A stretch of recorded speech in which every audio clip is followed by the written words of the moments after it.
In this video, I will show how to set a default font in Excel. Open Excel.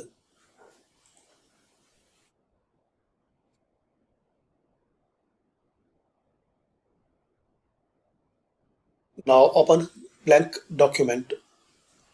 Here click on Font. Click on File. Here click on Options. In General tab,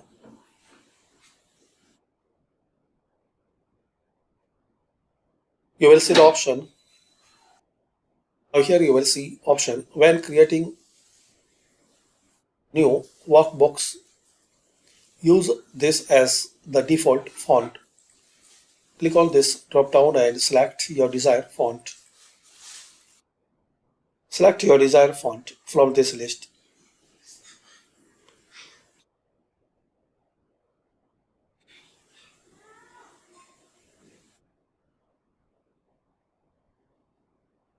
Also guys, you can set default font size.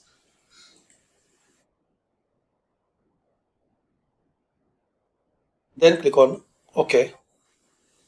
Now close and restart your Excel.